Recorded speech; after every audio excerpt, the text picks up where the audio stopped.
Today, I want to talk about the relationship of Moxxie and Millie, but really, the focus here is Millie's place in it all. Not just in Eminem's relationship, but in the show as a character. My name is Deepcut, click that subscribe button, and welcome to hell.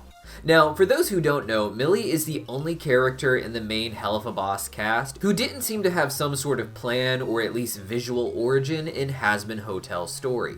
Blitz can be seen checking out Charlie at the news station in the Hazbin Hotel pilot, Moxxie is in the studio audience, Luna is just hanging around, and in the original teaser version of Vaggy's explanation of the Overlords, Stolas appears alongside Visago, before it was decided that Stolas and later Visago would move over to Helluva Boss. Millie, interestingly, was said to be a character designed to help round out the cast when these characters were given their own show. Originally, Blitz and Moxxie were still intended to be assassins from what I remember, but were characters who would ultimately cause trouble for the Hazbin Hotel. I like to think they were hired by Mammon or the 3 Vs to attack the hotel, perhaps similar to how we see the Loan Sharks coming after Mimsy. When given their own show, Millie was brought in to add a relationship to the main cast. Luna got to be the character who explores the single life, Moxxie and Millie got to have that long-term dynamic, and Blitz and Stolas were the will they won't they. Millie has been getting some independent development, but what I'm expecting next is actually a little bit more backstory about why she loves Moxxie as much as she does. Millie's story is interesting because she's presented as a replacement mother figure for Moxxie. Moxxie's mother was implied to be drowned by Moxxie's father Crimson, with Moxxie's mother taking care of Moxxie in the little ways that he needed. Moxxie isn't helpless either, he's actually pretty skilled with guns and weaponry. He's not just his own kind of intelligent, but the more typical idea of intelligent we associate with acts like being able to run Blitz's business for him. He has his blind spots, but that's kind of the thing about intelligence, is that it manifests a bit differently for everyone, and when people are good at certain less usual things, they often are less good at more typical things. Moxxie wasn't as good at the things that Crimson considered typical, simple things like cutting your own meat, and his mother was always there to take care of Moxxie in those ways. It wasn't about cutting meat in particular either, as Moxxie undoubtedly can do that for himself at this point, nor is this really about a mother's role in particular. What Moxxie experienced as a child was a very small family.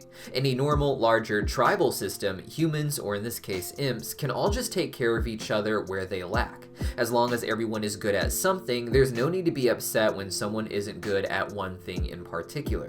But in Moxxie's small household, only his mother understood this, and after her early demise or disappearance, Moxxie would be left seeking this as an adult. Moxxie would find this in Millie, which is interesting because she seemed to be trying to escape this role.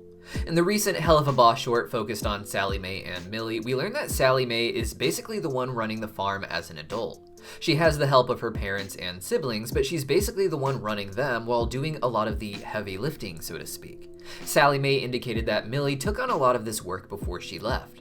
The two of them were running their family farm and their family to some degree, and Millie apparently wanted to escape that. I don't think that Millie hated her life on the farm, but she probably had reached a certain point where she had maxed out her skill level and needed to do something bigger. She wasn't just running the farm, but she would have been the queen of the pain games as well, if not for the fact that she was so good at them that many people died. Being a farmer in the Wrath Ring is basically 99% just wrestling demonic piggies, and Millie wanted something more of a challenge, I would imagine. And she wasn't going to let herself think the way her parents do about the world, not letting themselves learn about how to make money outside of the main system, and not understanding Millie's freelance work. At first, Millie didn't seem to find great success, it would seem, and like with Blitz, I imagine she had to have a few different jobs before she worked for IMP. Though the only evidence for this is a small moment in the trailer that we may be misinterpreting. In one quick flash, we can see a shot of Blitz and Millie fighting that is different from the other shots in the trailer. Here, Blitz is wearing an interesting outfit and is in some cool gold location. Millie doesn't just have a cool different outfit, but also long hair. This is not the only fight scene with Blitz and Millie in the trailer, however, with there also being a fight scene involving the strange haunted hotel that we can see in other shots. This footage is believed to come from the episode Ghost Effers, yes, I'm still saying Ghost Effers, which revolves around a demon haunting his own hotel on Earth. He seems to recognize Blitz and Millie as demons in bad disguises and lets them play ghost hunters at the hotel while he actually haunts them. For this fight scene with Millie, the possessor demon seems to have possessed Blitz, leading to him attacking Millie and Millie having no choice but to fight her own boss. The other shot of Millie with long hair is theorized by some to be in the same episode, serving as a comparison to a fight Blitz and Millie had in the past to show how Millie might overcome the possessor in Blitz's body. However, it could also serve a more emotional purpose. Blitz is rather sad lately with the events of Full Moon and the Apology Tour, and in the footage from the trailer, he seems to be having an emotional breakdown. This is likely a power of the demon haunting the hotel, who may even be giving him this hallucination of Millie with broken glass in her eye. As Blitz says in the trailer, he thinks that he makes everyone's lives worse, and he may be pushing Millie away in this episode because the possessor demon is giving him visions of how he might end up hurting her too, perhaps leading to the line we hear Millie saying in the trailer that Blitz takes people and uses them, leaving them more broken than he found them. However, I think that's just a hallucination of Millie talking and not her real thoughts. Millie may actually use the way she met Blitz as proof that he actually has a positive influence on some people in his life.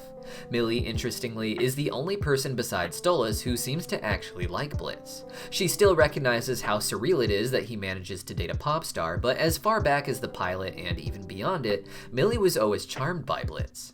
Blitz invaded the personal lives of Moxxie and Millie, such as appearing in their fridge when they're just trying to cook, but here she seems pretty happy about it. And at the office, she can't stop herself from talking about how she liked Blitz's terrible commercial, even though she knows it will upset Moxxie. At the end of the day, Blitz may be a bit pushy, but she might see him as someone she owes a lot to for her personal happiness. She has a job that she seems to love, one that was given to her by Blitz because he seems to recognize just how talented she is. On the battlefield, Blitz enjoys being able to let Millie take the lead and know that he's in good hands as long as he's watching her back. This is something her own parents can't understand, it would seem, and they can't comprehend how Millie's skills can be so valuable. Even with her already being the toughest person in the family, they still talk down to her when she gets something wrong, even if it's really her own parents' fault. This is a job that she loves, and she gets to do it with the man she loves, who as far as we can understand, she only met because of the job. And she does love Moxxie. We discussed earlier how Millie seemed to have a lot on her plate taking care of the farm and her family, and while ultimately she chose to leave that, it didn't mean that she wanted to abandon her nature as someone who leads the way and takes care of others. The same way that Moxxie wanted someone to just understand his blind spots and look out for them, Millie wanted someone who was more comfortable with her doing what she was great at. This ultimately is an imbalanced relationship, as Moxxie's neediness is so unhinged at the bottom of his rabbit hole, but that's still okay. Relationships aren't about perfect balance, they are about being willing to work through the issues that come up when you are spending your life with someone you love, and Moxxie and Millie are both able to do that. And because of that, I could see this episode being one where Blitz begins to realize that there are people in his life who absolutely don't hate him, and who are in fact grateful to him for the positive effect that he's had on them, both intentional and unintentional. This flashback then is theorized by some to be Blitz and Millie's first meeting before Blitz started IMP, or back when he was working with only Moxxie. He may have kicked her ass, or he may have managed to get the upper hand like this little clip implies, but because of this interaction, he would end up wanting to hire Millie because he saw her as someone who was extremely talented, perhaps even more so than him. This could in turn lead to Blitz realizing that he can continue to have this effect on people, that maybe he had this effect on Luna, perhaps Moxxie is more grateful than Blitz realizes, and maybe he can make himself a positive force for Stolas as well. But these are just theories, and there's a lot of different ways this clip could play out, so let me know your alternate takes in the comments down below, and I'll see you guys next time.